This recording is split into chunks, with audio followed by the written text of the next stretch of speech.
രണ്ടാമത് പെണ്ണുങ്ങൾ തലേ തുണി ഇടുന്ന സമയം പള്ളിയിലെ ഹതീബിനെ കാണുമ്പോഴാണ്. അത്ര തന്നെ.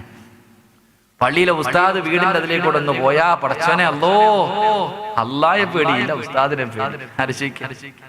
അല്ലായെ പടച്ച റബ്ബിനെ നിനക്ക് പേടിയില്ല. അപ്പൊ നീ ഉസ്താദെ കാണുമ്പോ അല്ലാഹു ഞാനൊരിക്കൽ ഒരു കല്യാണത്തിന് പോയി, ഞാൻ ഇങ്ങനെ ചിന്തിച്ചു പടച്ചോനെ വേണ്ടായിരുന്നു, ഉസ്താദന്മാരൊക്കെ ഇരിക്കുന്നു പറയാൻ കഴിയില്ല.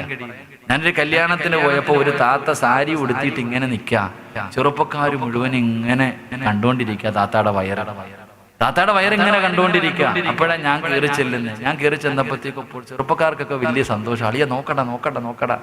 ഞാൻ വിചാരിച്ചു എന്തേ പടച്ചോനെ അത്ഭുതം, നോക്കടാന്ന് പറഞ്ഞ വല്ലാത്ത ഉത്സാഹം. എന്താ സത്യത്തിൽ ഞാൻ കയറി ചെന്നപ്പോ ഈ താത്ത സാരിയുടെ തുമ്പെടുത്ത് തലയിലിട്ട്. അപ്പൊ പിന്നെ ഇവിടെ മുഴുവനും അങ്ങ് തുറന്നു. അപ്പൊ ഉസ്താദ് പോയതാ നല്ലതല്ലേ. ആകെ അല്പം വയറും കാണിച്ചുകൊണ്ടിരിക്കുവായിരുന്നു. ഞാൻ ചെന്നപ്പോഴത്തേക്ക് ഉള്ളതും കൂടെ തുറന്ന് കാണിച്ചു. കാരണം എന്റെ കിടവ് തലയിൽ തുണി ഇട്ടതാ. ഞാൻ ചിന്തിച്ചു പടച്ചോനെ ഇവിടെ ഇടണ്ടായിരുന്നു. കാരണം എന്റെ പ്രിയപ്പെട്ട സഹോദരങ്ങളെ, അല്ലായ എല്ലാം നമ്മളൊന്ന് ചിന്തിക്കുക. അല്ല എല്ലാം കണ്ടുകൊണ്ടിരിക്കല്ലേ.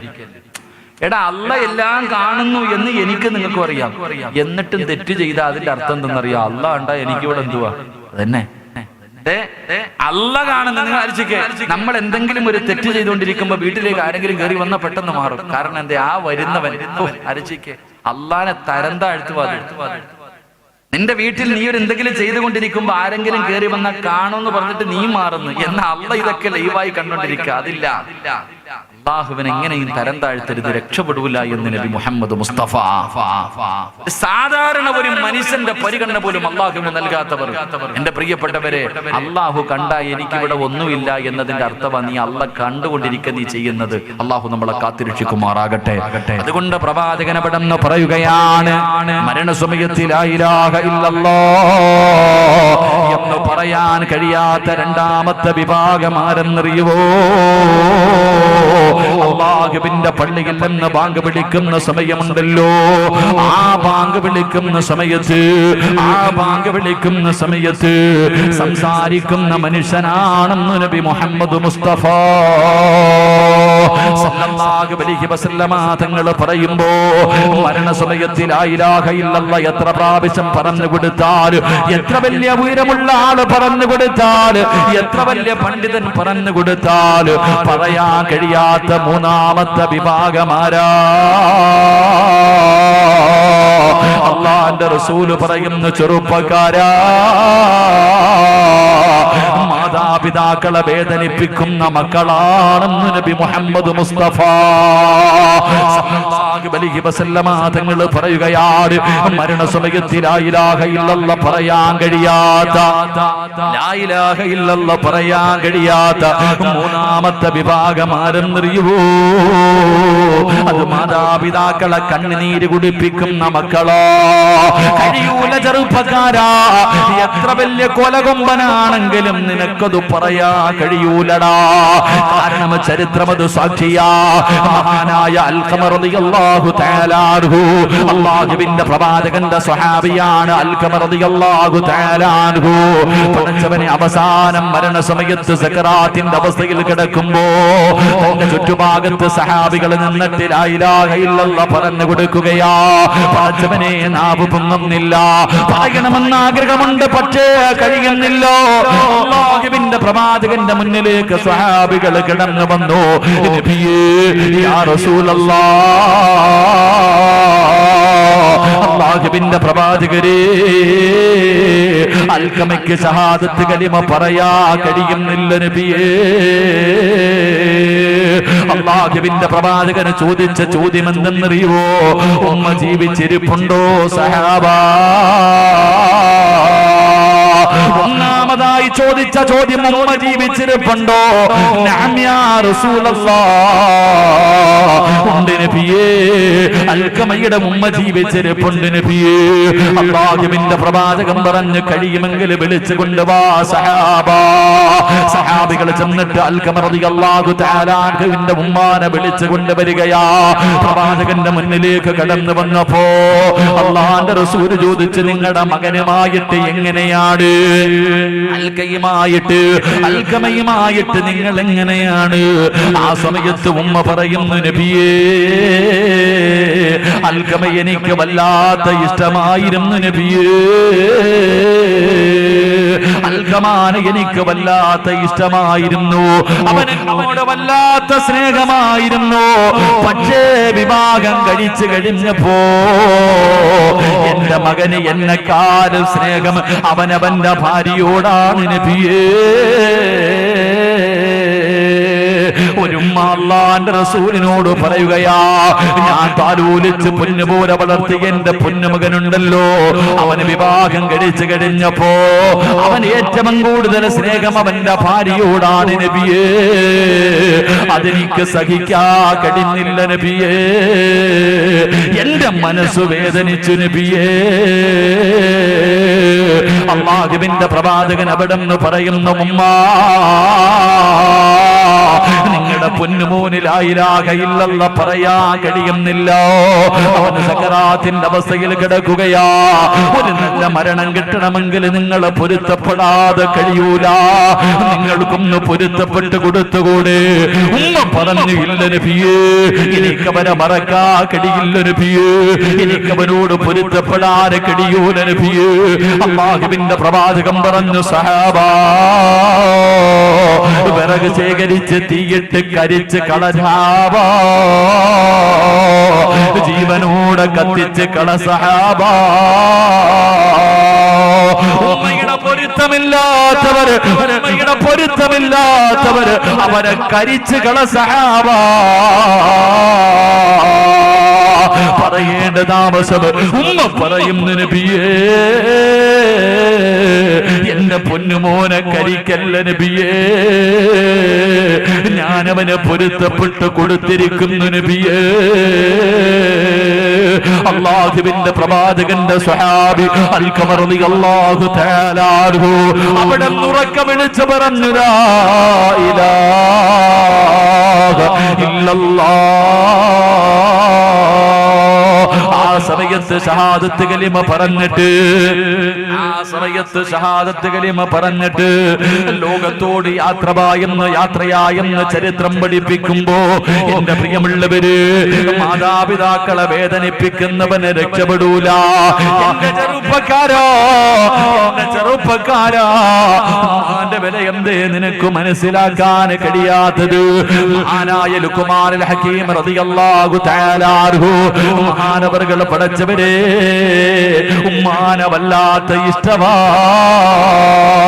ഉമ്മാന്റെ വില മനസ്സിലാകണമെങ്കിൽ ലുഖ്മാനുൽ ഹകീം റളിയല്ലാഹു തആല അൻഹു എവിടെ പോയാലും ഉമ്മാനോട് പറഞ്ഞിട്ടേ പോകാറുള്ളൂ. ചില മക്കൾ അങ്ങനെയാണ്. ഈ നാട്ടിലും പഠിച്ചവരെ, ഈ നാട്ടിലും ചില മക്കൾ ഉണ്ടാകുമല്ലോ.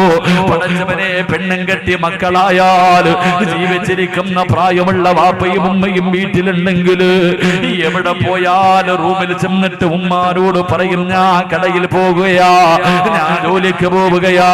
ഉമ്മാനോട് പറഞ്ഞിട്ട് പോകുന്ന ചില മക്കളുണ്ട്. ലുഖ്മാനുൽ ഹകീം റളിയല്ലാഹു തആല അൻഹു, ലുഖ്മാനുൽ ഹകീം റളിയല്ലാഹു തആല അൻഹു ഉമ്മാനോട് പറഞ്ഞു, ഉമ്മ ഞാനൊരു യാത്രയ്ക്ക് പോവുകയാ, തിരിച്ചു വരുമ്പോ എന്റെ ഉമ്മാൻ എന്താണ് കൊണ്ടുവരേണ്ടത്, എന്റെ ഉമ്മയ്ക്ക് എന്താണ് വേണ്ടത്? ലുഖ്മാനുൽ ഹകീം റളിയല്ലാഹു തആല അൻഹുവിനോട് ഉമ്മ പറഞ്ഞു, മോനെ ലുഖ്മാനേ, തിരിച്ചു വരുമ്പോ സ്വർഗത്തിലെ ഒരു പിടി മണ്ണ് കൊണ്ടുവരുവോ മോരെ? സ്വർഗത്തിലെ ഒരു പിടി മണ്ണ് കൊണ്ടുവരുവോ മോരെ? ലുഖ്മാൻ തങ്ങളുണ്ടല്ലോ, ഉമ്മാനോട് പറഞ്ഞ മറുപടി, ഉമ്മാ അതിന് ഞാൻ പോയിട്ട് തിരിച്ചു വരുന്നത് വരെ എന്റെ ഉമ്മ കാത്തിരിക്കണ്ട. ഉമ്മയ്ക്ക് സ്വർഗത്തിലെ മണ്ണല്ലേ വേണ്ടത്, ഉമ്മാന് സ്വർഗത്തിലെ മണ്ണല്ലേ വേണ്ടത്. ലുഖ്മാൻ തങ്ങൾ തന്റെ ഉമ്മാന്റെ മുന്നിലിരിക്കുകയോ, എന്നിട്ട് ഉമ്മാനോട് പറഞ്ഞു, ഒന്ന് കാലുയർത്തുവോ ഉമ്മ, ഒന്ന് കാലുയർത്തുവോ ഉമ്മ. ഉമ്മ ചവിട്ടിയിരുന്ന സ്ഥലത്ത് നിന്ന് ഒരു പിടി മണ്ണ് വാരിയിട്ട് പെറ്റുമ്മാന്റെ കയ്യിൽ വെച്ച് കൊടുത്തു പറയുന്ന ഉമ്മ സ്വർഗത്തിലെ മണ്ണിതാവുമ്മ, സ്വർഗത്തിലെ മണ്ണിതാവുമ്മ. ചെറുപ്പക്കാരാ, നമ്മുടെ ഉമ്മാന്റെ കാൽച്ചുവട്ടിലാ പോര്, നമ്മുടെ ഉമ്മയുടെ കാൽച്ചുവട്ടിലാ സ്വർഗം കിടക്കുന്നത്. അത് തിരിച്ചറിയാ കഴിയണമടാ. സ്വന്തം ഉമ്മാന്റെ കാൽച്ചുവട്ടിൽ കിടക്കുന്ന സ്വർഗം നേടിയെടുക്കാൻ കഴിയാത്തവനും മകനല്ലടാ. അല്ലാഹുവിന്റെ പ്രവാചകന്റെ മുന്നില് ഒരു മനുഷ്യൻ വന്നിട്ട് ചോദിക്കുന്നു, യാ റസൂലല്ലാഹ്, എനിക്ക് ഏറ്റവും കൂടുതൽ കടമ ആരോടാണ് നബിയേ? അല്ലാഹുവിന്റെ റസൂല് പറഞ്ഞു, നിന്റെ ഉമ്മയോടാണ്. രണ്ടാമതാരോടാ നബിയേ? നിന്റെ ഉമ്മയോടാ. മൂന്നാമതാരോടാ നബിയേ? നിന്റെ ഉമ്മയോടാ. നാലാമതാരോടാ നബിയേ? നിന്റെ വാപ്പയോടാ. 3 പ്രാവശ്യവും അല്ലാഹുവിന്റെ പ്രവാചകം പറഞ്ഞത് ഉമ്മ ഉമ്മ ഉമ്മ. ഉമ്മക്ക് ഈ മഹത്വം കിട്ടാറുള്ള കാരണമെന്താ? ഗർഭം ചുമന്നതു 10 മാസം തള്ളയാ, പ്രസവിച്ച വേദന തിന്നതും അവർ തന്നെയാ, പാലൂട്ടി നിന്നെ വളർത്തലും അവരാണ്. ഈ 3 കാര്യം ഉപ്പയിൽ ഒഴിവാണ്. അല്ലാഹുവേ, 9.5 മാസക്കാലം ചുമന്നുകൊണ്ട് നടന്നത് വാപ്പയല്ലടാ. ഒന്ന് നല്ലതുപോലെ നടക്കാൻ കഴിയോ? എല്ലാവരും കല്യാണത്തിന് പോയാ ഉമ്മ പോകാറില്ല. കാരണം നടക്കാമയ്യ, ഓടാമയ്യ, കിടക്കാമയ്യ. പടച്ചവനെ ഭക്ഷണം കഴിക്കാൻ കഴിയാതെ 9.5 മാസക്കാലം പടച്ചവര് നമ്മുടെ ഏറ്റവും ഇഷ്ടപ്പെടുന്ന നമ്മുടെ മക്കള് 5 മിനിറ്റ് നമ്മുടെ തോളിൽ കൈവച്ചാ നമുക്ക് സഹിക്കൂല. എത്ര സ്നേഹിക്കുന്നവരാണെങ്കിലും ആ കൈ നമുക്ക് അസൗകര്യമായി തോന്നുമല്ലോ. എങ്കിലും 9.5 മാസം വയറ്റിൽ ചുമന്നത് നിന്റെ ഉമ്മയാ പൊന്നുപോര്. എന്നിട്ടോ മരണവേദനയുടെ വേദനയും നൊന്ത് പ്രസവിച്ചത് നിന്റെ പെറ്റുമ്മയാ. പ്രസവ സമയത്ത് ഉമ്മ കിടന്ന് വിളിച്ച വിളിയുണ്ടല്ലോ, അറിയില്ല ചെറുപ്പക്കാരാ, ആ വേദന നമുക്കറിയില്ലടാ. എത്ര പറഞ്ഞു തന്നാലും നമുക്കത് മനസ്സിലാവൂല. ഉമ്മ അനുഭവിച്ച വേദന വല്ലാത്ത വേദനയാ. അല്ലാഹുവേ, പ്രസവ വേദന സഹിച്ചത് നിന്റെ ഉമ്മയാ.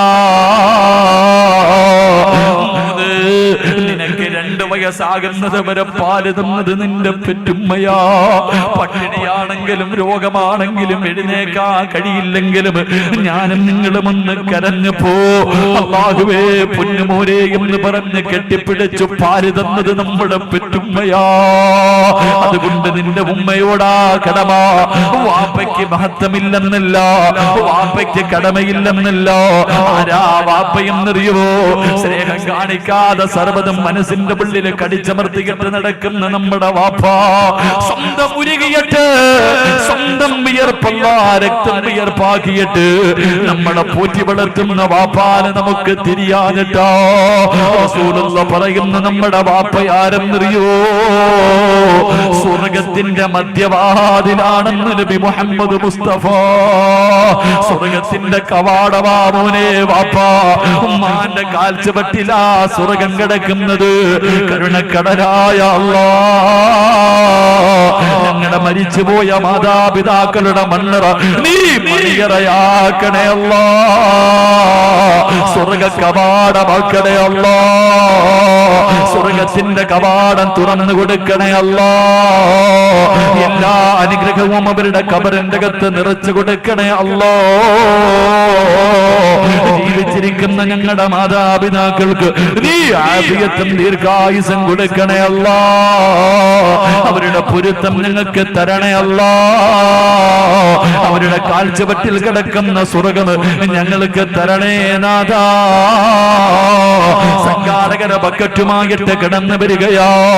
മനസ്സറിഞ്ഞുകൊണ്ട് സ്വന്തം വാപ്പയ്ക്ക്, സ്വന്തം ഉമ്മയ്ക്ക്, നിങ്ങളെ പോറ്റി വളർത്തിയ നിങ്ങളുടെ മാതാപിതാക്കൾ പടച്ചവര് അവരുടെ ഖബർ വിശാലമാകാ, അവരുടെ ഖബർ സ്വർഗമാകാ, അവരുടെ മണ്ണറ മണിയറയാകാ.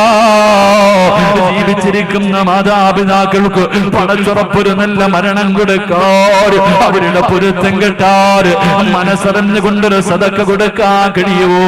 അല്ലാഹുവേ അല്ലാഹുവേ, ആരെല്ലാം ഒരു നല്ല സദക്ക കൊടുക്കുന്നു അവരുടെ മാതാപിതാക്കളുടെ മണ്ണറ നീ മണിയറയാക്കണേ തമ്പുരാനെ, നീ മണിയറയാക്കണേ റഹ്മാനെ. പ്രിയമുള്ള സഹോദരങ്ങളെ, മഹാനായി നബി മുഹമ്മദ് മുസ്തഫ സ്വല്ലല്ലാഹു അലൈഹി വസല്ലമ തങ്ങൾ പറഞ്ഞു, മാതാപിതാക്കളെ വേദനിപ്പിക്കുന്ന മക്കൾക്ക് അല്ലാഹു നല്ല മരണം കൊടുക്കൂല. അല്ലാഹു കാത്തിരക്ഷിക്കുമാറാകട്ടെ, അല്ലാഹു കാത്തിരക്ഷിക്കുമാറാകട്ടെ. എന്റെ പ്രിയമുള്ള സഹോദരങ്ങളെ, 5 കാര്യങ്ങളിൽ നോക്കിയിരിക്കൽ ഇബാദത്തിന്റെ കൂലിയാണെന്ന് നബി മുഹമ്മദ് മുസ്തഫ സ്വല്ലല്ലാഹു അലൈഹി വസല്ലമ തങ്ങൾ പറഞ്ഞു. 5 കാര്യങ്ങളിൽ നോക്കിയിരുന്നാൽ മതി പ്രതിഫലം, ഇബാദത്തിന്റെ പ്രതിഫലം. 5 കാര്യങ്ങളിലേക്ക് നോക്കിയിരുന്നാൽ ഇബാദത്തിന്റെ പ്രതിഫലം. ഒന്നാമതായിട്ട് അല്ലാഹുവിന്റെ റസൂൽ പറയുകയാ, ഇബാദത്തിന്റെ പ്രതിഫലം കിട്ടുന്ന ഒന്നാമത്തെ കാര്യം എന്തെന്നറിയോ? അല്ലാഹുവിന്റെ പ്രവാചകൻ എവിടെന്ന് പറയുകയാണ്, ഉമ്മാന്റെ മുഖത്ത് നോക്കിയിരുന്നാൽ നമ്മുടെ പെറ്റുമ്മയുണ്ടല്ലോ, നമ്മളെ പോറ്റി വളർത്തിയ നമ്മുടെ മാതാപിതാക്കളുണ്ടല്ലോ, സമയമില്ലല്ലോ, ഇന്ന് സമയമില്ലല്ലോ ഉമ്മാന്റെ മുഖത്ത് നോക്കാൻ. കാരണം ഉമ്മാന്റെ ഗ്ലാമറൊക്കെ പോയി, ഉമ്മാന്റെ ഗ്ലാമറൊക്കെ പോയി. ഇന്ന് സ്കൂളിൽ പഠിക്കുന്ന മക്കൾക്ക് പ്രായം ചെന്ന തൊലിയെല്ലാം ചുളുങ്ങിപ്പോയ വാപ്പാനെ കാണിച്ചിട്ട് തന്റെ വാപ്പയാണെന്ന് പറയാ നാണക്കേടാ. സ്വന്തം ഉമ്മ ഇതെന്റെ ഉമ്മയാണെന്ന് കൂട്ടുകാരോട് പറയാം മക്കള് കടിമടിക്കുന്ന കാലവാ. മോനെ, അല്ലാഹുവിന്റെ റസൂല് പറഞ്ഞതെന്തെന്നറിയോ? അല്ലാഹുവിന്റെ റസൂല് പറയുകയാ, ഉമ്മാന്റെ മുഖത്ത് നോക്കിയാ ഇബാദത്തിന്റെ കൂലിയാണെന്ന് നബി മുഹമ്മദ് മുസ്തഫ. നബി മുഹമ്മദ് മുസ്തഫ നമ്മുടെ ഉമ്മമാർക്ക് ദീർഘായുസ് കൊടുക്കുമാറാകട്ടെ. ഞാൻ ഇങ്ങോട്ട് വഅദിനിറങ്ങുമ്പോ ഈ പ്രാവശ്യം വഅദിനിറങ്ങിയപ്പോ വല്ലാത്ത സന്തോഷമാണ്. എന്റെ പ്രിയപ്പെട്ട ഉമ്മ ഒരുപാട് നാളുകൾക്ക് ശേഷം എന്റെ വീട്ടിൽ വന്നു. ഉമ്മാനെ കണ്ടപ്പോ അവസാനം കെട്ടിപ്പിടിച്ച് ഉമ്മ കൊടുത്തിട്ട് ഇറങ്ങുമ്പോ മനസ്സിന് വല്ലാത്ത കുളിർമ. അല്ലാഹു നമ്മുടെ ഉമ്മമാർക്ക് ദീർഘായുസ് കൊടുക്കുമാറാകട്ടെ, അല്ലാഹു നമ്മുടെ ഉമ്മമാർക്ക് ദീർഘായുസ് കൊടുക്കുമാറാകട്ടെ. ആര് വഴക്ക് പറഞ്ഞില്ലെങ്കിലും ഉമ്മ വഴക്ക് പറയും.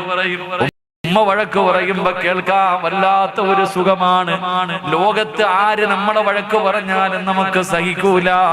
മക്കള് പറഞ്ഞാലും, ഉസ്താദന്മാര് പറഞ്ഞാലും, കൂടപ്പറപ്പ് പറഞ്ഞാലും, നാട്ടുകാര് പറഞ്ഞാലും, പടച്ചവനെ പാതിരാത്രി 10 മണിക്ക് വീട്ടിൽ കയറി ചെല്ലുമ്പോ ഭാര്യങ്ങാണ് നമ്മളെ എന്തെങ്കിലും പറഞ്ഞാ നമുക്ക് സഹിക്കൂല. പക്ഷേ 12 മണിക്ക് വീട്ടിലേക്ക് കയറി ചെല്ലുമ്പോ ഉറങ്ങാതെ കാത്തിരിക്കുന്ന നമ്മുടെ ഉമ്മ നമ്മളെ വഴക്ക് പറയും, ഇത്രയും നേരം എവിടെ പോയി കിടന്നടാ എന്ന് പറഞ്ഞ് വഴക്ക് പറയുമ്പോഴും ഉമ്മ വഴക്ക് പറയുമ്പോഴും ചിരിക്കാറാ പതിവ്. കാരണം ഉമ്മ വഴക്ക് പറഞ്ഞാലും അതിൽ വല്ലാത്ത ഒരു സുഗന്ധമാണ്, വല്ലാത്ത ഒരു സുഖമാണ്. അല്ലാഹു നമ്മുടെ ഉമ്മമാർക്ക് ദീർഘായുസ് നൽകുമാറാകട്ടെ. വല്ലാത്ത ഉമ്മ വഴക്ക് പറഞ്ഞാലും നമുക്ക് ചിരിയാ അല്ലേ? രാത്രി വീട്ടിൽ കയറി ചെല്ലുമ്പോ ഭാര്യ എന്തെങ്കിലും പറഞ്ഞ അടി കൊടുക്കാം, അവക്കല്ലേ ദേഷ്യപ്പെടും. ആര് പറഞ്ഞാലും, പക്ഷെ ഉമ്മ വഴക്ക് പറഞ്ഞാലും കേൾക്കാനൊരു സുഖവാ. അല്ലാഹു നമ്മുടെ ഉമ്മമാർക്ക് ദീർഘായുസ് നൽകുമാറാകട്ടെ. മാതാപിതാക്കളും മരിക്കാൻ വേണ്ടി ദുആ ചെയ്യുന്ന ചില മക്കളുണ്ട് അല്ലേ? മാതാപിതാക്കളും മരിക്കാൻ വേണ്ടി ഉസ്താദിനൊക്കെ വന്നിട്ട് പറയും, ഉസ്താദ് ദുആ ചെയ്യാ. അതിന് കാരണം പറയുന്നുണ്ട്. മാതാപിതാക്കള് കടന്ന് വേദന തിന്നുന്നത് കണ്ടിട്ട് സഹിക്കുന്നില്ല ഉസ്താദെ. പറയണ കേട്ടാ വിചാരിക്കും ഇവനാ സഹിക്കുന്നേ, പറയണ കേട്ടാ വിചാരിക്കും ഇവനാ സഹിക്കണേ. മനുഷ്യ, ആ മനുഷ്യൻ വേദന സഹിച്ചാൽ അല്ലാഹു ആ മനുഷ്യന്റെ പാപം പുറത്തു കൊടുക്കുമെന്ന് നബി മുഹമ്മദ് മുസ്തഫ. എങ്ങനെ കഴിയുന്നടാ സ്വന്തം ഉപ്പായും ഉമ്മായും മരിക്കാൻ ദുആ ചെയ്യാൻ? എത്ര മക്കള് രോഗം പിടിച്ചിട്ട് കിടന്ന് മലമൂത്ര വിസർജനം നടത്തുന്ന മാപ്പയാണെങ്കിൽ രാത്രി വീട്ടിൽ കയറി ചെല്ലുമ്പോ മോനെ എന്നുള്ളൊരു വിളിയുണ്ടല്ലോ. ലോകത്ത് നമ്മളെ മോനെ എന്ന് വിളിക്കാൻ നമ്മുടെ ഉപ്പയും ഉമ്മയും മാത്രമേ ഉള്ളൂ. അതില്ലാതാകുമ്പോഴേ അതിന്റെ വേദന നമുക്കറിയൂ. അല്ലാഹു നമുക്ക് ഈമാൻ തരുമാറാകട്ടെ. റസൂലുള്ളാഹി തങ്ങൾ പറഞ്ഞു, ഉമ്മാന്റെ മുഖത്ത് നോക്കൽ ഇബാദത്താണെന്ന് നബി മുഹമ്മദ് മുസ്തഫ. നബി മുഹമ്മദ് മുസ്തഫ. 2, അല്ലാഹുവിന്റെ ഖുർആൻ, വിശുദ്ധമായ ഖുർആൻ, പരിശുദ്ധമായ ഖുർആൻ. ആ ഖുർആനിൽ നോക്കിയിരുന്നാൽ ഇബാദത്തിന്റെ കൂലിയുണ്ടെന്ന് നബിയുനാ റസൂലുള്ളാഹി മൂന്ന്, അള്ളാഹുവിന്റെ പരിശുദ്ധമായ കഅബാലയം. അള്ളാഹുവിന്റെ കഅബാലയം അതിങ്ങനെ നോക്കിക്കൊണ്ടിരുന്നാൽ ഇബാദത്തിന്റെ കൂലിയുണ്ടെന്ന് നബി മുഹമ്മദ് മുസ്തഫ. 4, സംസം വെള്ളത്തിൽ നോക്കൽ ഇബാദത്തിന്റെ കൂലിയ. അതുകൊണ്ട് ആ സംസം വെള്ളം നോക്കിയിട്ട് കുടിക്കണമെന്ന് പറയുന്നത്. സംസം വെള്ളത്തിൽ ഇങ്ങനെ നോക്കിയിട്ട് വേണം കുടിക്കാൻ, നോക്കിക്കൊണ്ടിരിക്കണമെന്നല്ല, അത് നോക്കിയിട്ട് കുടിക്കണം. അതിന് ഇബാദത്തിന്റെ കൂലിയുണ്ട്. 5, ആലിമീങ്ങളുടെ മുഖത്ത് നോക്കൽ ഇബാദത്തിന്റെ കൂലിയ. അള്ളാഹു നമുക്ക് ഈമാൻ തരുമാറാകട്ടെ. അള്ളാഹു നമുക്ക് ഈമാൻ തരുമാറാകട്ടെ. അള്ളാഹു മരിക്കുന്നതിന് മുമ്പ് പരിശുദ്ധമായ കഅബാലയത്തിൽ ചെന്ന് ഉംറ ചെയ്യാൻ, ഹജ്ജ് ചെയ്യാൻ അള്ളാഹു നമുക്കൊക്കെ ഭാഗ്യം തരുമാറാകട്ടെ. എനിക്കും പോകണമെന്ന് ആഗ്രഹമുണ്ട്. ഈ പ്രാവശ്യം ഇൻഷാ അല്ലാഹ് വെക്കേഷന്റെ സമയത്ത് ഉംറയ്ക്ക് പോകണമെന്ന് ആഗ്രഹമുണ്ട്. നിങ്ങളൊക്കെ ഒന്ന് ദുആ ചെയ്ത് സഹായിക്കണം.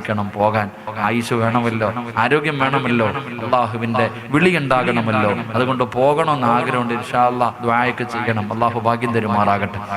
അള്ളാഹു ഭാഗ്യം തരുമാറാകട്ടെ. ഓസിന് വേണ്ട, ഞാനവിടെ ചെന്നാൽ നിങ്ങൾക്ക് ദുആ ചെയ്യാം.